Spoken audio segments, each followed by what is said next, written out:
Hi friends, బెంగుళూరులో నీటి సంక్షోభం అయితే బాగా జరుగుతుంది. అది కూడా ఎస్పెషల్లీ ఐటీ ఏరియాస్లో అయితే. సో ఎక్కడైతే సాఫ్ట్వేర్ ఉందో ఆ ఏరియాలో అయితే వాటర్ అయితే లేవంట. దీని గురించి చాలా ఇబ్బంది అయితే పడుతున్నారు. సో ఈరోజు వీడియోలో దానికి గల కారణాలు ఏంటో తెలుసుకుందాం. సో వీడియోని ఎవరైతే కొత్త వారు చూస్తున్నారో ఇంట్రెస్టింగ్ స్టోరీస్ కోసం మన ఛానల్ తప్పకుండా అయితే సబ్స్క్రైబ్ చేసుకోండి. ఇక టాపిక్లోకి వెళ్ళిపోతే, బెంగళూరులోని 15 మిలియన్ల ప్రజలకు ప్రతిరోజు కనీసం 2 బిలియన్ లీటర్లు అయితే నీరు అవసరం అవుతుంది. ఇక అదే దక్షిణ మహానగరం ఒకప్పుడు దాని చల్లని వాతావరణం, పచ్చని తోటల కారణంగా పెన్షనర్లు స్వర్గంగా పిలువబడింది. ఇప్పుడు భారతదేశ ఇన్ఫోటెక్ హబ్గా ప్రసిద్ధి చెందింది. ఇక్కడ ఇన్ఫోసిస్, విప్రో వందలాది స్టార్టప్ కంపెనీలు ఖరీదైన ఆఫీసులు కలిగి ఉన్నాయి. కానీ సంవత్సరాల తరబడి వేగవంతమైన, తరచుగా ప్రణాళిక లేని విస్తరణ ఒక టోల్ని అయితే తీసుకుంది. నగరం ఇప్పుడు దాన్ని అతలాకుతలమైతే పగిలిపోతున్నట్లయితే కనిపిస్తుంది. ఇక బెంగళూరులో ట్రాఫిక్ అతిపెద్ద సమస్య అని తరచుగా చెప్తారు, కానీ వాస్తవానికి నీటి సమస్య అక్కడ పెద్దది. బెంగళూరులోని 15 మిలియన్ల ప్రజలకు ప్రతిరోజు కనీసం 2 బిలియన్ లీటర్ల నీరు అయితే అవసరం. ఇందులో 70% కంటే ఎక్కువ కావేరీ నది నుండి వస్తుంది. ఈ నది కర్ణాటక రాష్ట్రంలో, అంటే బెంగళూరు రాజధానిగా ఉద్భవించింది కాబట్టి 1 శతాబ్దానికి పైగా పొరుగునున్న తమిళనాడు రాష్ట్రంతో నీటి భాగస్వామ్య వివాదానికైతే కేంద్రంగా ఉంది. ఇక మిగిలిన 600 మిలియన్ లీటర్లు బోర్వెల్ ద్వారా సేకరించిన భూగర్భ జలాల నుండి వచ్చి ట్యాంకర్ల ద్వారా సరఫరా చేయబడతాయి. ఇవి నగరంలోని పరిధి ప్రాంతాల్లో అయితే ప్రజలకు జీవనాధారం. కానీ గత సంవత్సరం బలహీనమైన ఋతుపవనాలు భూగర్భ జలాలు అయితే క్షీణించాయి. అంటే నీటిని కనుగొనడానికి కొత్త బోర్వెల్ను లోతుగా తవ్వాలి. దీంతో రోజు 200 మిలియన్ లీటర్ల నీరు సరఫరాలు అయితే కొరత ఏర్పడింది. దీనికి అడ్డుకట్ట వేసేందుకు ట్యాంకర్ ధరలను నియంత్రించడం నుంచి గార్డెనింగ్, వాహనాలు కడుక్కోవడానికి, తాగునీటిని వినియోగించే వ్యక్తులపై జరిమానా విధించే వరకు అధికారులు అయితే చర్యలు అయితే ప్రకటించేశారు. కొంతమంది పరిరక్షణ నిపుణులు ఈ ఉత్తర్వులను అయితే విమర్శించారు. అధికారులు ప్రతి ఇంటిని ఎలా పోలీసులు చెక్ చేస్తారని అయితే అడిగారు.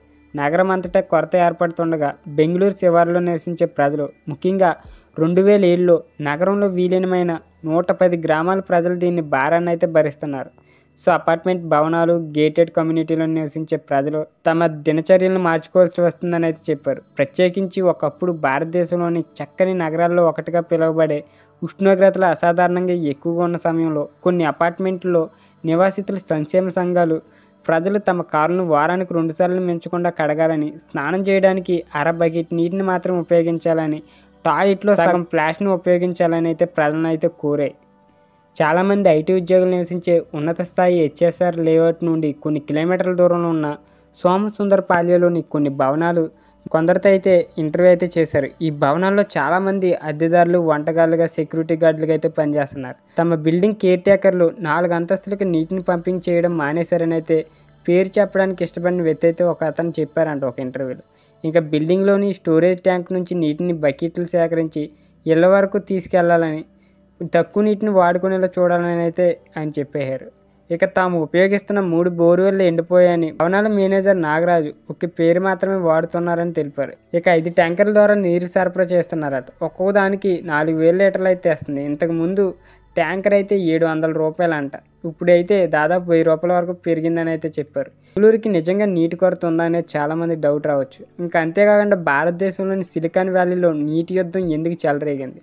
ఐటీ హబ్ మహదేవ్పురానికి ఆనుకుని ఉన్న నగరం అంచున ఉన్న కొన్ని గ్రామాలకు కావేరీ నుంచి ప్రతిరోజు నీరైతే అందుతుంది. దీని ఫలితంగా నది నుండి అదనపు నీటిని తరలించాలని కొన్నేళ్ల క్రితం ప్రభుత్వం అయితే నిర్ణయించింది.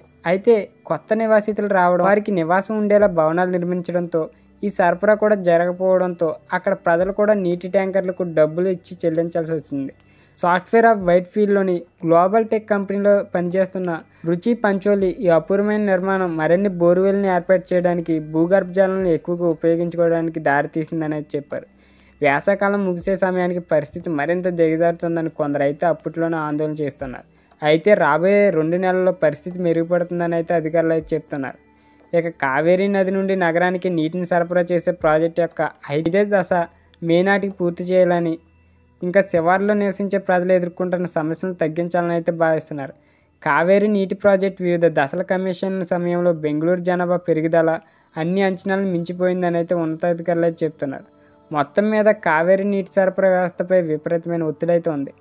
బెంగళూరు సిటీ సరఫరా, మురుగునీటి board, BWSSB chairman Ram Prasath Manohar అయితే ఇలా అయితే ఒక ఇంటర్వ్యూలో అయితే చెప్పారు. 2035 నుంచి 2040 వరకు కావేరీ ప్రాజెక్టులో 5 దశల నగర నీటి అవసరాలను తీర్చగలిగిన బోర్డు మాజీ చైర్మన్ తుషార్ గిరినాథ్ అయితే చెప్పారు. కానీ నగరం అభివృద్ధి చెందుతున్న రేటుని బట్టి అది సాధ్యం కాదు. ఇది 2029 కంటే ఎక్కువగా ఉంటుందని అయితే ఊహించారంట. సో సగం గ్లాస్ నీరు అందించడమే రెస్టారెంట్ల పని. ఇక బెంగళూరు ఎందుకు ట్రాఫిక్ జామ్లో అయితే చిక్కుంది? బెంగళూరులోని చనిపోతున్న సరస్సులను పునర్జీవింపజేసేందుకు కృషి చేయాలని కొందరు కార్యకర్తలు అయితే పిలుపునిచ్చారు. ఇక ఈ సంక్షోభం స్వాతంత్రిక ఎన్నికల వరకు వారంలోనే ఉన్నందున రాష్ట్రాన్ని పాలిస్తున్న కాంగ్రెస్ పార్టీ, ప్రతిపక్ష భారతీయ జనతా పార్టీ మధ్య రాజకీయ యుద్ధం కూడా బాగా మారింది. ప్రభుత్వాన్ని నిందిస్తూ బీజేపీ అనేక నిరసనలు అయితే నిర్వహించగా, బీజేపీ పాలిత ఫెడరల్ ప్రభుత్వం కరువు పీడిత కర్ణాటకకు ఆర్థిక సాయం చేయలేదని కాంగ్రెస్ అయితే ఆరోపించింది. ఇక నీటి కొరత ఫ్యాక్టరీల ఉత్పత్తిని మందగించిందని, కొంతమంది టెక్ కార్మిక కార్యాలయ సమస్యలను దాటవేయాల్సి వచ్చిందని అయితే నివేదికలు అయితే చెప్తున్నారు. బ్రాండ్ నిపుణుడు హరీష్ బిజూర్ మాట్లాడుతూ, ఈ సంక్షోభం పెట్టుబడి గమ్యస్థానానికి బెంగళూరు ఖ్యాతిని తక్షణమే ప్రభావితం చేయలేకపోవచ్చు. అయితే దీన్ని వేకప్ కాల్గా అయితే ఆయన పరిగణించారు. బెంగళూరు ఇలాగే ఉంటే, ఎందుకంటే ఇక్కడ పెట్టుబడి పెట్టే ముందు ప్రజలు ఆలోచిస్తారు కాబట్టి ఎంత తొందరగా ఇలాంటి నీటి కొరతని, నీటి ఎద్దడిని, సంక్షోభాన్ని దాచాల్సిందిగా అయితే ప్రభుత్వాన్ని అయితే కోరుకుంటున్నారు. మరి చూద్దాం అక్కడ ఏం జరగబోతుంది ఇంకా. సో నీటి కొరత అనేది చాలా దారుణంగా అయితే అక్కడ ఉంది.